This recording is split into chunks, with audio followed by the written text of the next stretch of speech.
Hey everybody, what's up? 88 show, recording live. We're in the Studio 88 offices here. Talking about this month's topic, it's called one-to-one dentistry. Where really the focus is thinking about the most important clinical procedure in dental practice and what that means. And so I got some drawing to do, which I always love doing, and thought you'd like to hang around for it. So, ready? You good? Let's do it. Cool. Joe, you feeling good over there? So good. So good. It's important. Okay. You cool? Let's do it. All right. I'm talking to this camera. Correct. Got it. We got multiple cameras going. Okay. All right. So let's talk about this. The other day, I actually drew this diagram for a client to talk about this, kind of illustrate this principle, and that is we have clinical education, right? This is doctor's education, and then we have the patient's education and what they know about dentistry. And so oftentimes we know that there is a gap there. Yeah, I feel like I need to slow down and draw better. Do you feel like I should write those out? Or do you think I should abbreviate them? You could probably just say clinical and patient. Maybe you write education gap. We're talking about the education gap, Okay. and then you can say clinical patient. It's okay, I hit that painting because I got another one coming. You're like, you're trash. So Okay, so maybe write education at the top, and then I'll write clinical in the box, and then patient in the other box. yeah, that's Okay. a good idea. All right, thanks. All right, so you good? Yes, we're good. All right, so let's talk about this for a minute because I drew this out the other day for a client. I was trying to illustrate this concept, okay?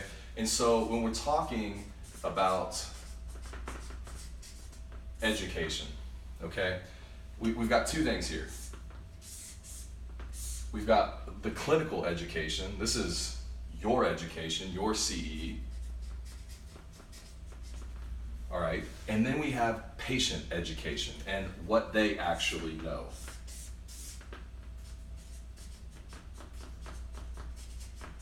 Like, what is their dental IQ? What type of education do they have? Do they know dentistry? What happens, and we all know this is nothing new, is that there's a gap in between.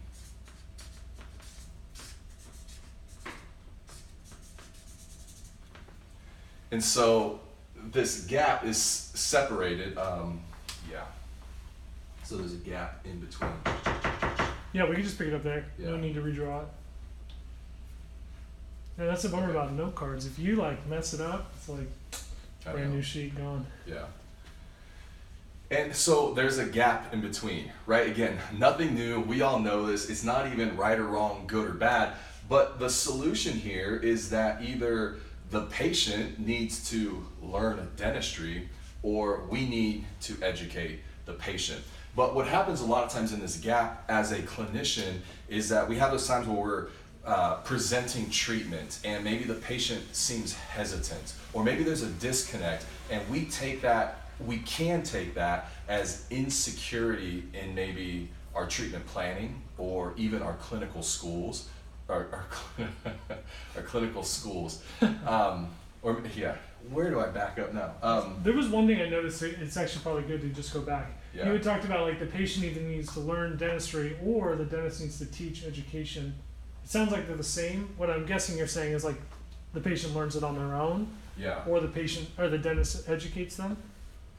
Is that what you were getting at? Either the clinician needs to educate the patient or the patient needs to learn dentistry. Okay, Right, does that make sense? gotcha. Okay. So I'll start with the gap. Cool. Okay. So there's a gap here, and this isn't anything new. We all know this. We probably all experience it on a weekly, if not daily basis. But the solution here it's real simple and straightforward. It's one of two things. Either the clinician needs to educate the patient, or the patient just needs to learn dentistry, right, before they walk into the practice. And so what happens though is sometimes when we're presenting treatment, if the patient is hesitant, or if there's a disconnect, or if we have a higher percentage of unaccepted treatment, what can happen is we can feel insecure in maybe our treatment planning or in our clinical skills. And so what seems to be the solution to this then becomes more education. And so as a clinician, as a dentist, sign up for the next SPEAR course and we go out to Scottsdale, or we go to St. Petersburg for Dawson, or we sign up for COIS or PANKI or LVI or any of these curriculums that we get involved in because it's going to increase our clinical skills. But in the end, what it does is it makes this even bigger. So,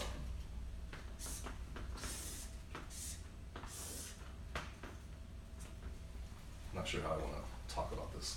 I mean, I'm trying to think of I'm gonna just sit here and draw it. Big gap. Yeah. No.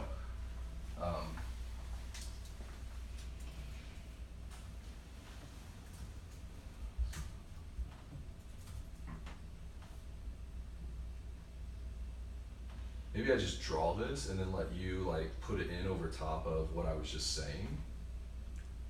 Yeah. Does that make sense? Over what you just said? Yeah. Or what you're going to say? Yeah.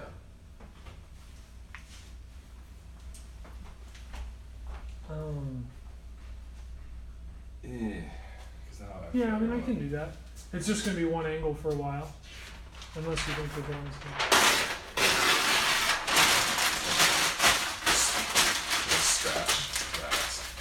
Scratch it. What's up, Jeff Richardson? Yeah, the shirt. You like it, don't you? Already getting some love on the shirt. There you go. Right. This is a little thing, since we're redoing this. Yeah. When you're not drawing, Yes. still keep your body posture a little bit towards the whiteboard. Okay. Yeah, like that. You don't have to face completely the camera. Okay. It looks better that way. All right. Cool. Okay. All right. We're just gonna start all over. Cool. Okay. All right, guys. So let's talk about this. The other day I was drawing it, kind of trying to illustrate this for a client, and it basically went something like this. When it comes to education, there's really two sides of this. We've got the clinician. So this is your education, right? I mean, you went to school, everything that's involved there, the continuing education that you do. And then we have the patient and their education. And what happens, that we all know, is there is a massive gap in between those, right? Which there should be. I mean, you spent years in school, they didn't. You spend tens, if not hundreds of hours on continuing education, they don't. But the problem is there is still a gap in communication. So the solution to this is really actually very easy. It's only one of two things. It's either, as a clinician, we educate the patient, or we expect the patient to learn dentistry on their own before they walk in, right? And we all know that's not going to happen. But what happens with this is sometimes as we're presenting treatment to patients, if we're not careful, we can take or mistake their hesitancy, maybe their disconnection from the treatment plan. We can take that as insecurity, as maybe our clinical skills aren't good enough, as maybe the treatment plan wasn't quite right. And so they get a little hesitant, maybe they're disconnecting, and we look at that internally as what can we do? And so the solution, obviously, is more education. And so we explore clinical education. And maybe you fly to Scottsdale for Spear's latest seminar. You go down to St. Petersburg for Dawson or COIS or PANKI. I mean, Hornbrook, LVI, any of the tons of solutions out there for clinical education. And we pursue those, and it increases your education, your ability. The problem is, it doesn't make this better, it actually makes it worse. Now, you have so much more education, and the patient still has so much less. And that gap gets bigger.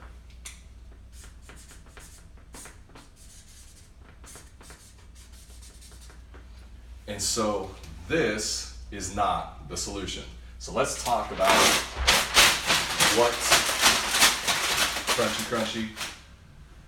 Let's talk about what the solution is, okay? If we know there's a gap between the clinician and the patient, okay? So we know that this exists here.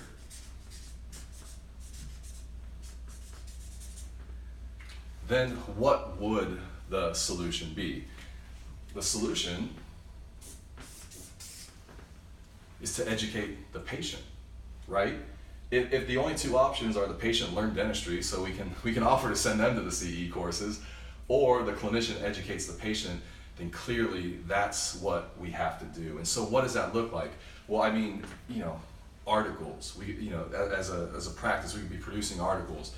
We could have educational videos, whether we produce them on our own or whether you use somebody else's services. Dialogue, right? Listening, empathy. Those are all tools to help educate the patient. And so really what we end up talking about here is, what does that new patient exam look like? How is that choreographed? What type of tools are we using to educate patients? And when we do that, then hopefully the outcome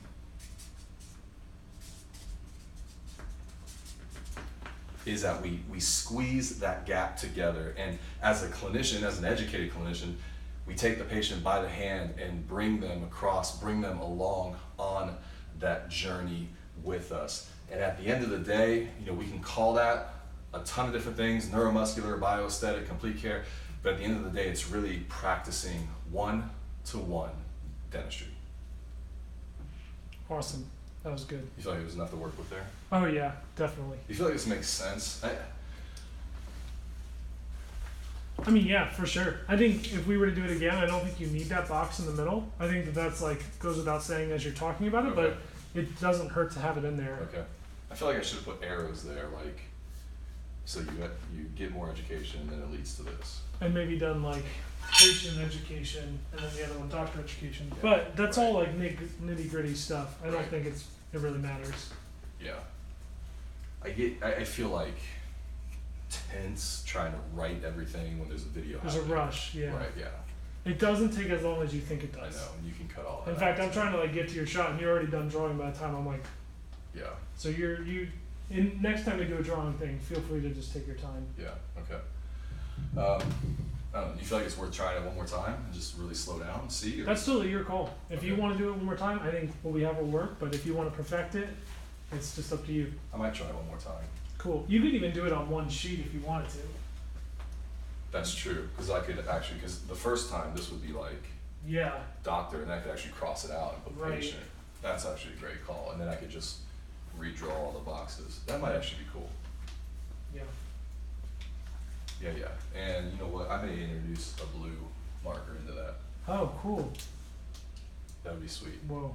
You've got 3 colors going on. Yeah. All right. Sweet. Yeah, we'll do it one more time. You I like the whole crumple up thing, right? It's gonna just don't talk during it. Right. It's gonna be so loud. Yeah, I'm not gonna be able to hear you. So. All right, I'm gonna sign off. I'm gonna let you guys out of here, and yeah, we'll see you next time. We're gonna try one more take, because I'm just not. It's probably the perfectionist in me, but I gotta be happy. We got with time. it. We did so good. We with got the other time. That's all we got.